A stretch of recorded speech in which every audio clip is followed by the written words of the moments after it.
Hello, hello, bonjour, bonjour. Alors, je vous retrouve pour la carte de la papesse. Donc, la numéro 2. Donc, je vais vous lire le descriptif de l'image. Alors, la carte de la papesse représente une femme d'un certain âge, portant une tiare assise de 3/4 sur un trône recouvert d'un voile blanc qui symbolise la pureté. Donc, ici, déjà, on a une femme âgée qui représente la pureté. Donc à vos stylos. Elle porte un grand manteau et tient dans ses mains un livre ouvert reposant sur ses genoux. On la ressent réfléchir à une phrase qu'elle vient de lire ou simplement attendre dans la concentration, le calme et la méditation. C'est une carte de gestation. L'image est massive. La papesse peut représenter une mère, une belle-mère, une grand-mère. Elle porte le numéro 2, qui évoque une croissance 1 plus 1. Le nombre 2 est le nombre de la fécondité. Le nom de la papesse désigne une personnalité religieuse nantie d'une certaine connaissance basée sur des principes spirituels. Dans l'histoire des religions, une femme aurait été pape sous le nom de Jean.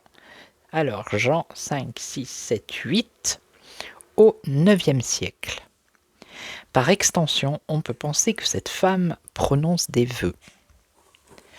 Elle semble froide, distante et méfiante, avec une expression impassible sur le visage. Néanmoins réceptive et disponible. Elle a un sourcil relevé, comme si elle était attentive à un fait. Pourtant, elle n'incite pas à la communication parce qu'elle se présente figée. On ne perçoit pas sa chevelure. On suppose voir ici une femme habituée à porter des foulards ou des chapeaux, voire une femme aux cheveux très courts. Sa bouche est fermée, elle semble silencieuse et ne trahira pas ce que l'on va lui confier. La papesse sait se taire, elle symbolise le silence et paraît insondable, impénétrable. La communication n'est pas aisée.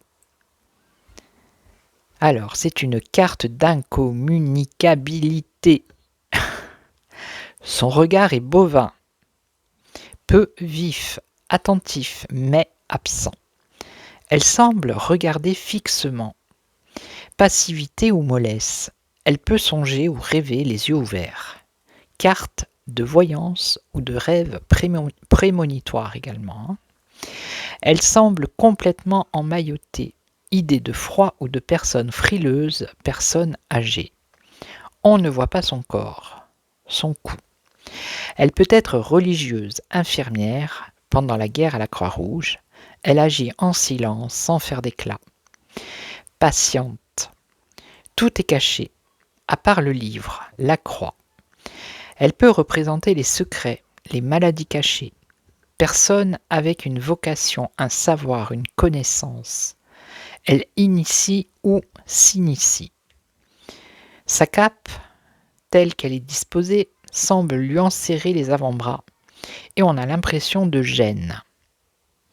Elle ne peut pas les ouvrir davantage à cause du manteau qui paraît coincé. Le bras semble être en écharpe. Elle n'a pas toute sa liberté de mouvement.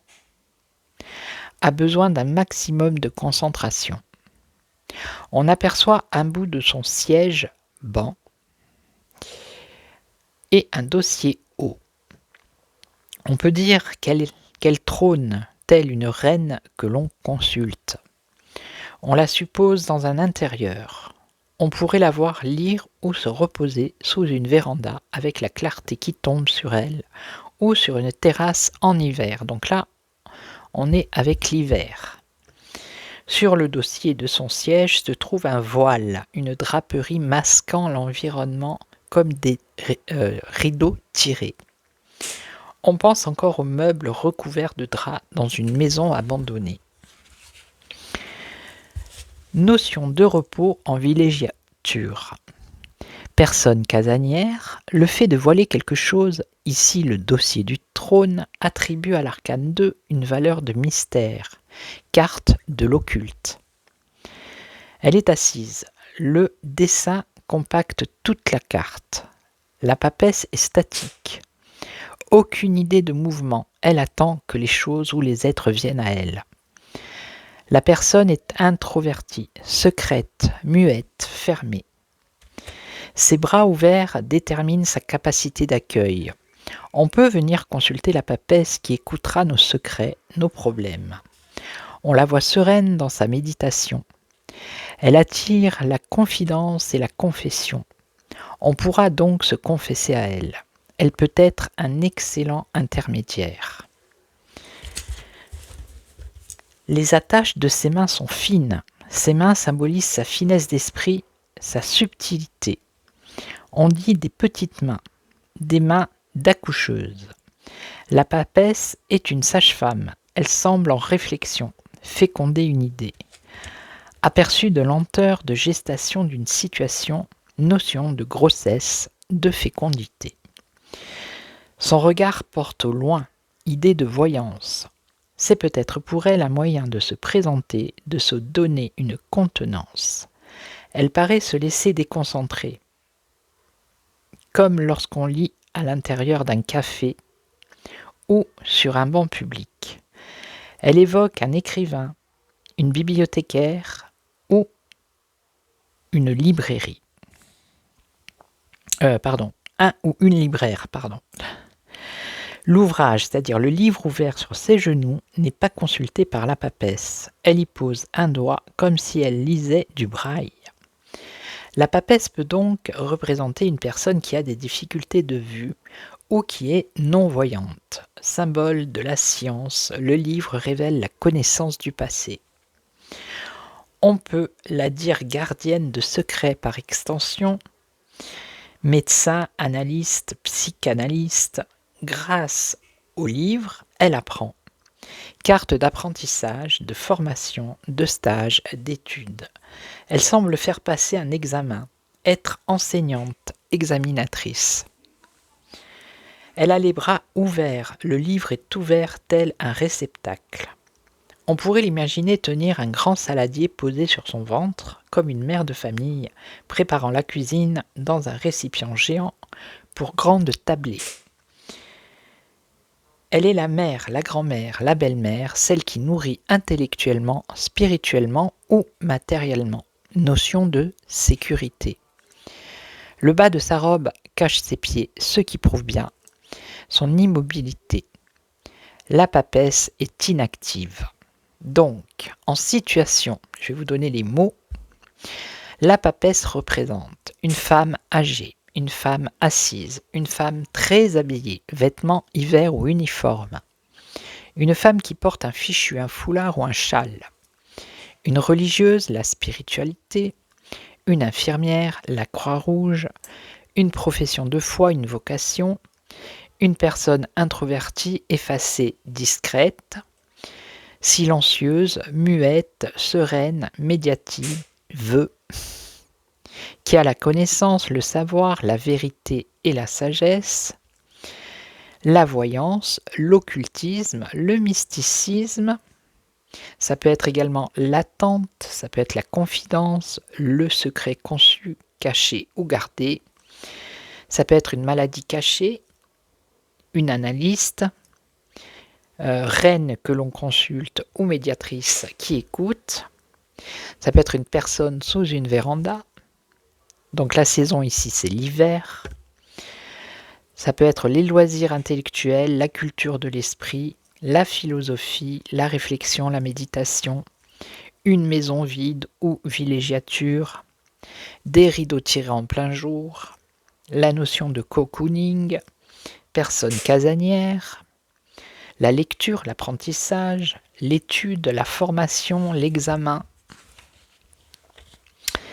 Personne qui se donne une contenance, une attitude, personne qui apprend un rôle et la récite en elle-même, personne ayant rapport avec le livre, libraire, bibliothécaire, presse, écriture, support papier.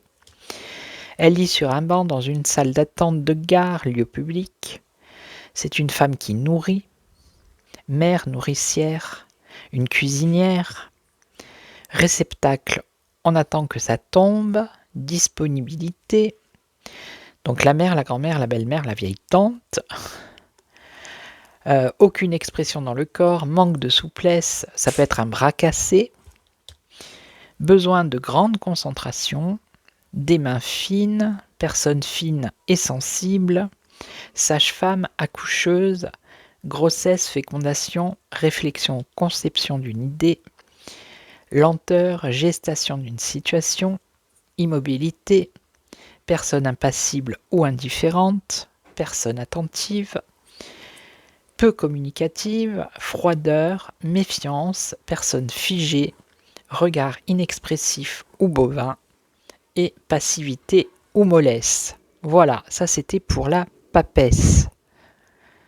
Ok, donc vous mettrez sur pause pour prendre des notes. Donc je le dis, ça vient du livre Tarot ou les images de votre vie de Régine Saint-Arnaud. Parce qu'à la fin de toutes les arcanes, on les mettra une à côté de l'autre et vous verrez, c'est marrant, c'est comme une bande dessinée en fait. C'est excellent. Voilà. Donc je vous laisse et je vous retrouve pour l'impératrice dans une autre vidéo. Ciao, ciao.